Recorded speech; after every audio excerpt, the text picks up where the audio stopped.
Kok Indonesia gelap? Yang melihat Indonesia gelap itu siapa? Buset, baby boomers nih masih aja. Apa kayak gitu, hah? Masa iya nggak tahu siapa yang lihat Indonesia gelap?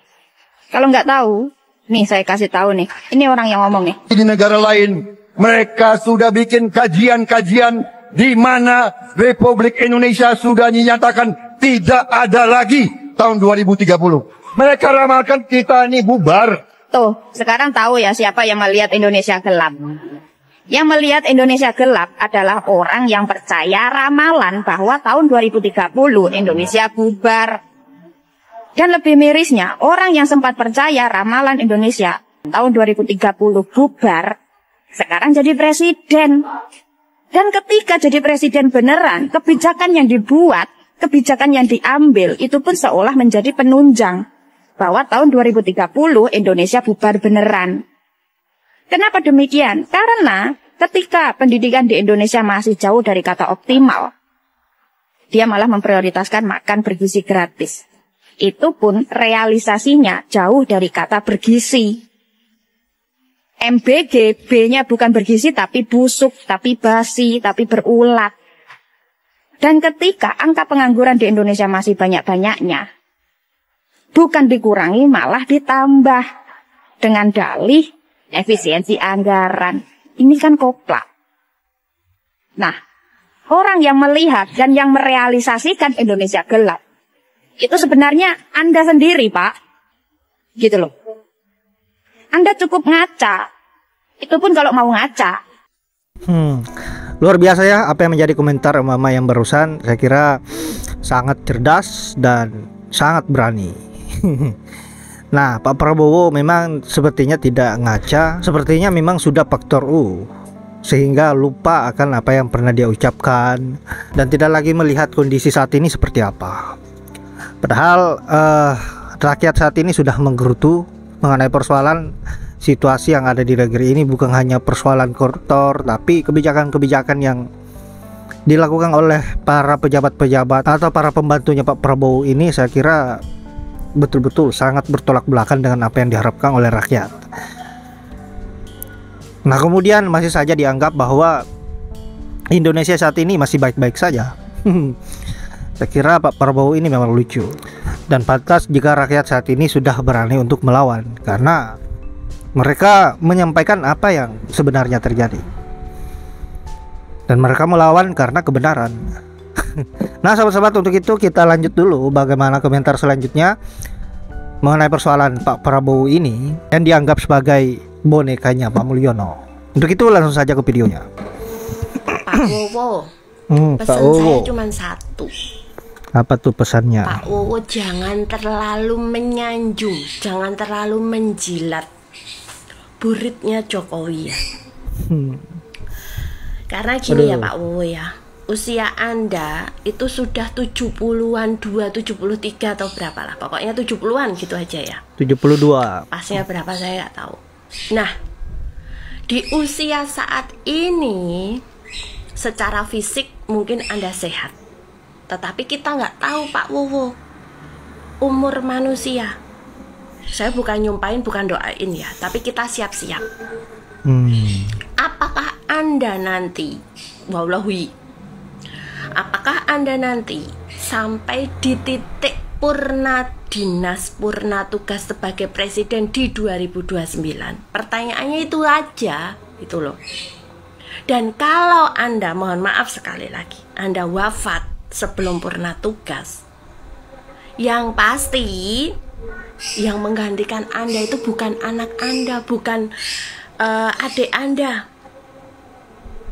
bukan istri Anda atau mantan istri ya, Bu Titi, tetapi si belimbing sayur Pak. Anda ini sepertinya nggak tahu ya kalau Jokowi itu licik. Karena apa? Bu Mega saja, PDIP saja yang sudah mengusung dia menjadi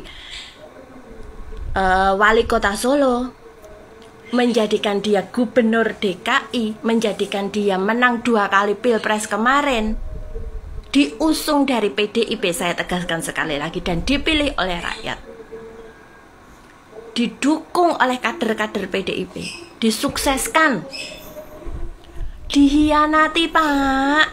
Betul. Lupa ya. Dan sekarang Anda sanjung dia, nanti keceret-ceret, keciprit-ciprit. Sedangkan kita nggak tahu usia kita nanti, kita bisa menjabat sampai purna tugas atau tidak. Apakah Anda rela Pak, jika nyon sewu ya, Anda wafat digantikan anaknya? Dan tahta kepresidenan yang Anda pegang, Anda kuasai saat ini, lengsernya bukan di anak Anda semata wayang, bukan di adik Anda. Kalau memang Jokowi itu baik, semua rakyat nggak bakalan dia tipu Pak. Terus yang kedua, kalau soal ngebahas ijazah udah bosen katanya ya netizen ya. Banyak sekali laut, gunung, pulau, samudra, kalau perlu langit dipager. Itu yang bikin sakit. Lama-lama negara dijual kalau dia Emang masih sudah berkuasa. dijual sedikit sedikit. Dan sekarang aja mantan presiden ke-7, saya tegaskan sekali lagi, mantan presiden, bukan presiden ya, karena selalu aja digembar-gemborkan presiden-presiden ke-7. Mantan presiden ke-7 adalah mantan presiden yang tersibuk, kemana-mana lah, menghadiri lawatan lah, seolah-olah dia masih menjadi presiden. Haus jabatan, haus validasi, haus disanjung rakyat, sampai rela mati-matian nyewain bis untuk datengin rakyat ke kediaman dia. Bahkan borongan nasi goreng, menjijikkan sekali menurut saya.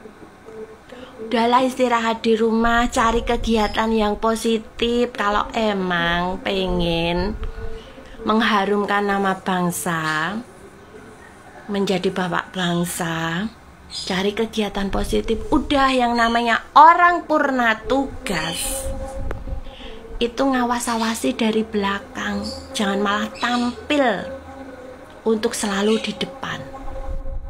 Biasanya presiden begitu dilantik bikin gebrakan agar para pendukungnya bisa membanggakan. BBM turun langsung, pajak turun, listrik turun, sembako turun. Ini malain, karyawan di PHK. Mana mau lebaran, kasihan ya lo. Di prank. Padahal waktu itu menterinya datang langsung ke pabriknya sampai teriak-teriak. Untung gua milih Anies biar kalah juga, senang hati. Salam logika. Kalau Pertamax itu adalah Pertalite yang dioplos, itu sama saja dengan keadaan saat ini. 08 adalah 07 yang dioplos. Kan sekarang memang lagi musim oplosan. Jangan-jangan nanti 2045 Indonesia emas, emasnya juga dioplos dengan kuningan. Apa sih yang nggak bisa di Konoha?